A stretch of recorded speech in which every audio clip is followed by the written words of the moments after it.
अस्सलाम वालेकुम, मैं हूं अहमद रज़ा। तो आज की वीडियो में हम देखेंगे कि कंप्यूटर आर्किटेक्चर क्या है या कंप्यूटर डिज़ाइन क्या है। अगर हमने घर बनाना होता है तो हम घर बनाने से पहले उसका डिज़ाइन यानी आर्किटेक्चर तैयार करवाते हैं आर्किटेक्चर थे से।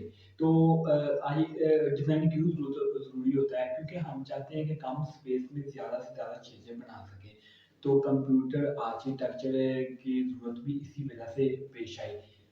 1951 से पहले जो कंप्यूटर थे ना वो बहुत बड़े हुआ करते थे। एक कमरे जितने हुआ करते थे। आपके कूलर जितना तो उसकी वो एग्ज़ॉस्ट फैन था और उसके अलावा जो मेमोरी थी वो आपकी अलमारी जितनी हुआ करती थी। यानी कंप्यूटर ना बहुत बड़े हुआ करते थे और आपके इस्तेमाल में नहीं आ सकते थे। यानी कि एक आम यूज़र के इस्तेमाल में नहीं आते थे।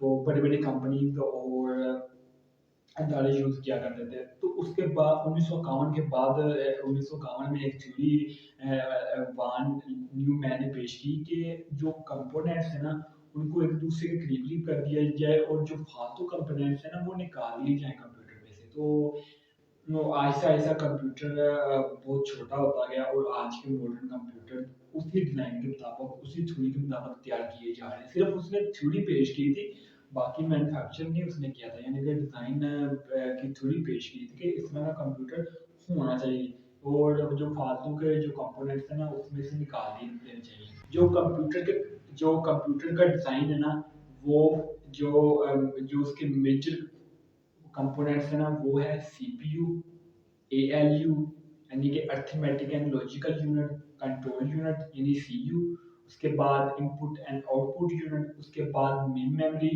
और बस इंटरकनेक्शन। ये कंप्यूटर के मेन कंपोनेंट्स हैं। सबसे पहले हम देखेंगे कि सीपीयू क्या है। सीपीयू जिस तरह जिस तरह हमारे जिस्म में एक ब्रेन होता है ना, जिस तरह हमारे जिस्म का ब्रेन है और हम अपने ब्रेन के मुताबिक कोई भी फैसला नहीं कर सकते। हमारा जिस्म ब्रेन के बगैर काम नहीं कर सकता। इसी तरह कंप्यूटर भी ब्रेन के बगैर नहीं काम कर सकता।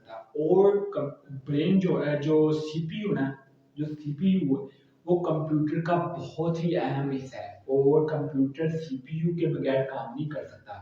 यानी सेंट्रल प्रोसेसिंग उसे जो उसका जो मुखफ़्फ़फ़ है ना, वो सीपीयू है और उसे सेंट्रल प्रोसेसिंग यूनिट कहा जाता है। यानी कि जो कंप्यूटर का तमाम जो जो कंपोनेंट्स है ना, उनके डाटा को प्रोसेस करता है। यानी कि आपको अभी तक मुझे पता समझ नहीं आई होगी, मैं आपको सादा लफ़्ज़ में बताता हूँ कि अगर मैं आपको कहूँ कि 6 जमा 2 का आंसर क्या है? तो आप फ़ौरन जवाब दे देंगे। अगर मैं आपको कहूँ कि 6 ज़रब 2 क्या है? तो आप फ़ौरन जवाब दे देंगे, ठीक है? अगर मैं आपको कहूँ कि 25 ज़रब 10 क्या है?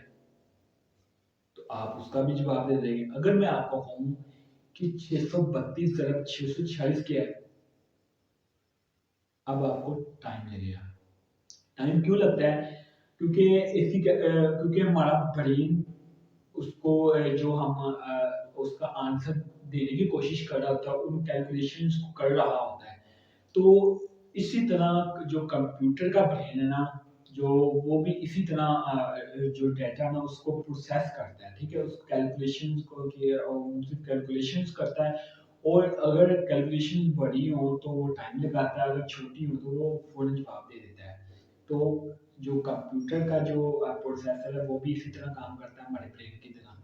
अक्सर आपने देखा होगा कि जब हम कंप्यूटर यूज़ कर रहे होते हैं, अगर हम उसमें 2-3 सॉफ्टवेयर इकट्ठे चला लें, अगर जो प्रोसेसर है वो कम कोड या जो कम कोड या जनरेशन का ओल्ड जनरेशन का यूज़ हुआ हो तो वो कंप्यूटर हमारा हैंग होना शुरू हो जाता है, ठीक है?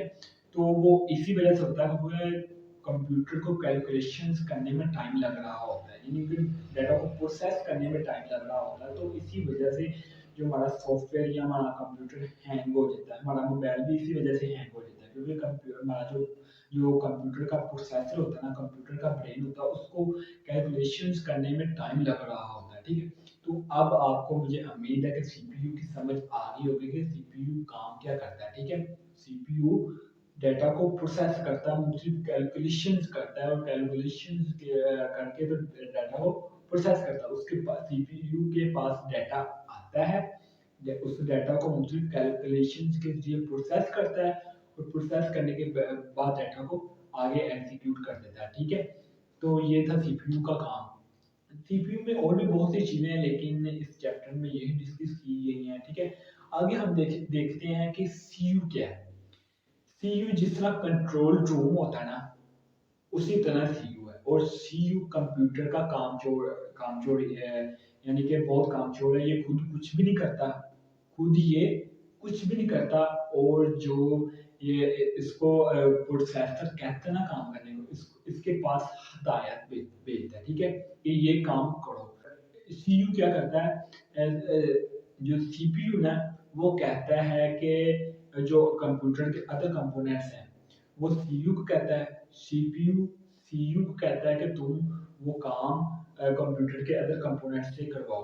तो क्योंकि जो सीपीयू की जो लैंग्वेज है वो और है और सीयू जो कंप्यूटर के अदर कंपोनेंट्स हैं उनकी लैंग्वेज और है। तो वो सीयू क्या करता है कि जो हदायत होती है ना सीपीयू से जो आई होती हैं उनको डीकोड करता है। डीकोड करने के बाद, ये मैं आपको चीज़ ग्रामेटिकली बता रहा हूँ, ठीक है?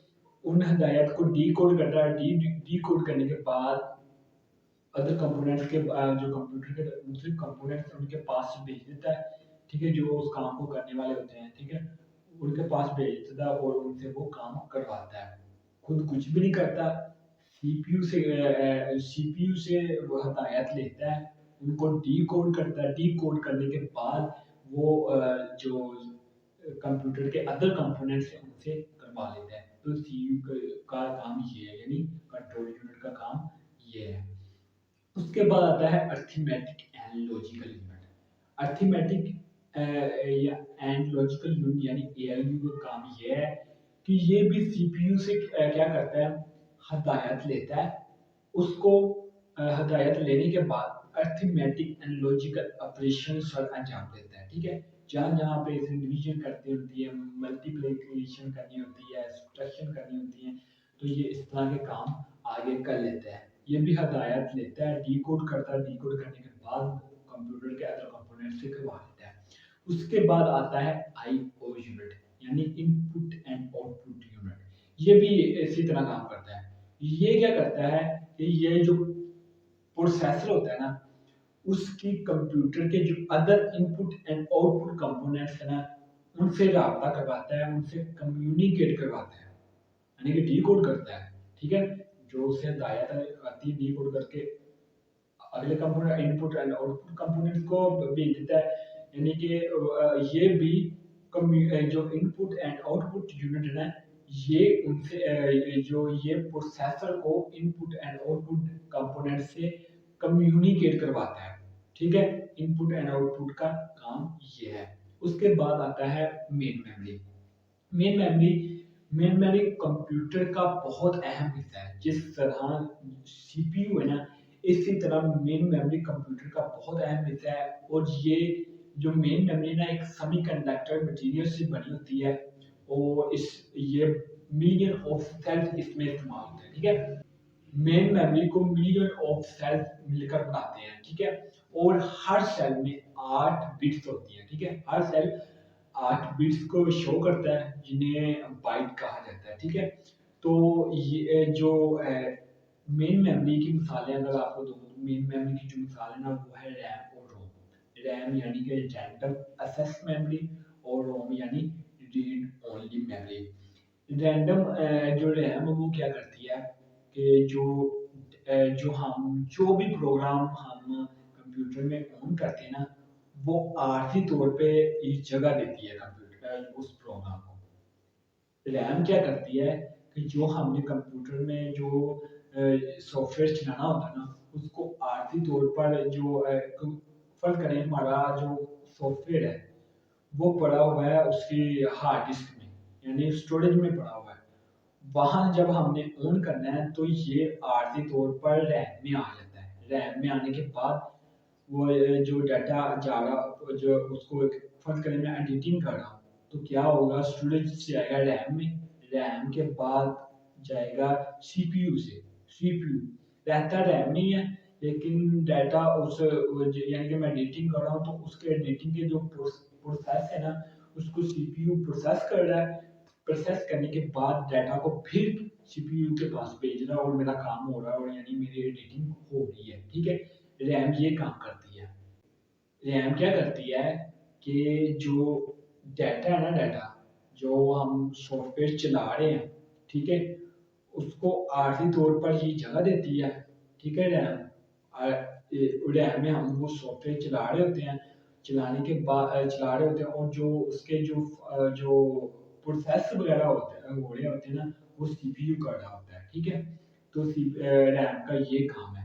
यानी कि अगर आपने जो यानी कि अगर मैंने एक थाली में डाली हुई है, खाना डाला हुआ है, ठीक है, एक प्लेट में खाना डाला हुआ है, तो मैं क्या करूँगा, बड़े बर्तन यानी कि बड़े बर्तन से खाना निकालूँगा, और इसमें देग में से खाना निकालूँगा और प्लेट में डाल दूँगा।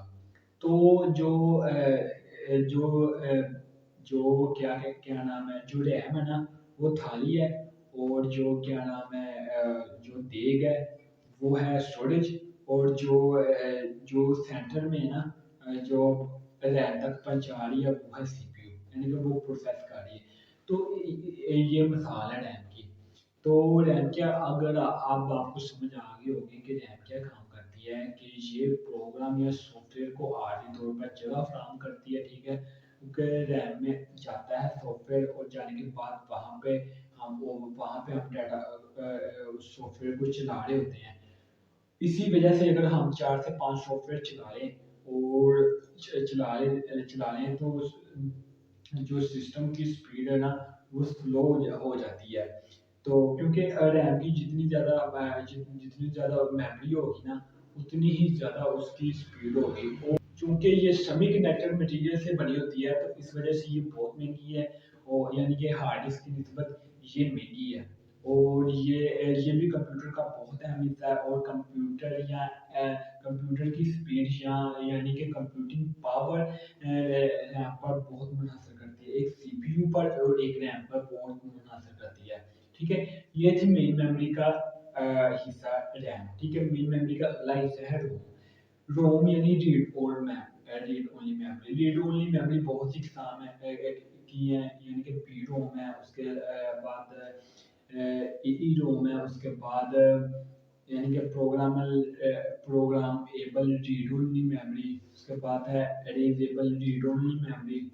तो इस तरह ये उसकी आगे टाइप्स हैं। तो हम इसको डिस्कस करने के बजाय हम यहाँ तक ही रहते हैं कि ये मेन मेमोरी की इकसाम है। और ये भी जो आगे वाली रीड ओनली मेमोरी है, वो भी तकरीबन इसी तरह का काम करती है, लेकिन वो कंप्यूटर में ज़्यादा इस्तेमाल नहीं होती। वो अदर जो चीज़ें जो है ना डिवाइसेस, उनमें, यानी कि घड़ियों में, उसके बाद वॉशिंग मशीन में, जो मॉडर्न वॉशिंग मशीन आ रही हैं, और अदर यानी कि जो कारें वगैरह होती हैं उनमें, तो यहाँ पर इस्तेमाल होते हैं ये ज़्यादा।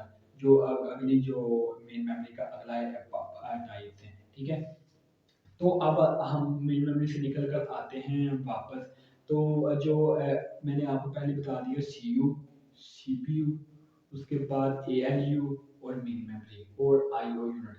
तो जो आखिरी पार्ट है ना इसका, वो है बस इंटरकनेक्शन, बस ट्रांसफॉर्मेशन। जैसे बस आपको पता होगा कि बस क्या करती है, कि बस क्या करती है कि मैंने लाहौर जाना है शेखुपुरा से, तो मुझे ये बस लाहौर ले जाएगी, मुझे बस ट्रांसफॉर्म करेगी। तो बस का कंप्यूटर में भी यही काम होता है कि ये डाटा को ट्रांसफॉर्म करती है, ठीक है।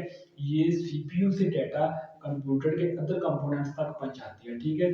बस क्या करती है कि जो डाटा है ना, प्रोसेस का डाटा सीपीयू तक आता है, सीपीयू के बाद डाटा अदर कंपोनेंट्स तक चल जाता है। यानी कि बस इसमें जो कंपोनेंट है ना, बस ट्रांसफॉर्मेशन का, वो ये काम करता है कंप्यूटर में। तो मुझे बहुत उम्मीद है कि आपको ये वीडियो पसंद आई होगी। कुछ ही दिनों तक व्हाइट बोर्ड भी आ जाएगा, ठीक है। उसके बाद जो अगली तैयारी है कि वो हम डिजिटल बोर्ड लेकर आऊँगा। व्हाइट बोर्ड के ज़रिए आपको जो चीज़ें बहुत ही अच्छे तरीके से, और भी अच्छे तरीके से मैं ब्रीफ कर पाऊँगा। तो दुआ कीजिए कि कुछ ही दिनों में हम ले आएँ व्हाइट बोर्ड। तो व्हाइट बोर्ड पर आपको मज़ीद अच्छे तरीके से ब्रीफ़ किया जाएगा और मज़ीद अच्छे तरीके से आपको लेक्चर दिया जाएगा। तो मिलते हैं नेक्स्ट वीडियो में खुदा हाफ़िज़ आने के बाद।